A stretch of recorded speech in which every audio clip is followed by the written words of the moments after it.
For yourself or for some of the other entrepreneurs you work with, do you have any tips, tricks, maybe frameworks to help with the execution piece aside from what's mentioned in scaling up? Or maybe we can expand on some of what you mentioned in scaling up. Yeah, well, I think first of all, hire a 15-year-old. They get this technology much better than we do. But a couple of and I'm actually somewhat serious about that, but being very specific. And we just hosted Ginny Romedy, who's the former CEO of IBM, a couple weeks ago on our virtual learning event. And she started something very innovative when she was at IBM called P-Tech, where they're actually identifying very promising 16-year-olds.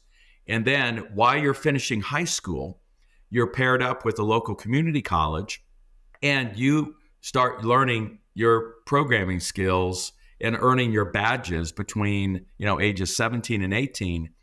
And when you graduate, if you have completed certain badges, you can be hired directly by IBM. Now, later may those students go on to get a college degree, but she really emphasized that, particularly with these new technologies, some cases you go to college, you're going to fall behind. This is something that young people get. But to be very precise, I've got a young EA in the Philippines, Jean, through a company called Virtual Hub. They're actually a scaling up client. Jean is spectacular, wicked smart, and I've got her on ChatGPT and getting up to speed on those technologies. So I could just say, hey, here's what we're looking for, go to work. By the way, one of the latest uses, we just did it last week, is, and we should have done it before we released 12 Habits of Valuable Employees, we used AI to test the titles. And AI came back, it was very precise that we should not have put the number 12 in the title. We should have called it The Habits, and gave us back other really thoughtful insights. The second thing that we're really encouraging companies to do, and this is what COE Distributing's done out of Pittsburgh, is they have partnered with the local University of Pittsburgh's data analytics department. And you want to look at, most university colleges don't have an AI department yet, but they have a data analytics. And those professors are looking for real world projects for their students to work on.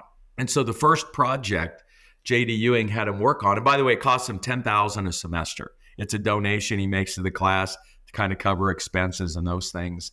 They were able to precisely predict, that's one of the views of AI, where he should put his next warehouse. They didn't just say in Houston, Texas.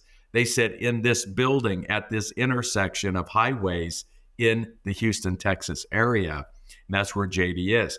They actually have built algorithms now that are predicting what would be the hot new designs of furniture they should release in 2024. And then the AI is actually designing the furniture, creating the images, creating the videos. They have the avatar that actually can then deliver.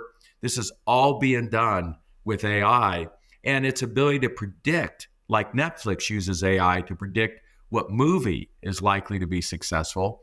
It's in the 80 percentile, depending on the product line, its accuracy in predicting what's going to be the hot new look, the hot new color, the hot new design, based on all kinds of data that none of their people could ever pull. So kind of last to that point, I'm like, you know what? Good artists borrow, great artists steal. And so we're partnered with a data analytics professor, Shua Gong at Harvard, and her class is going to lead an AI initiative for us at Scaling Up.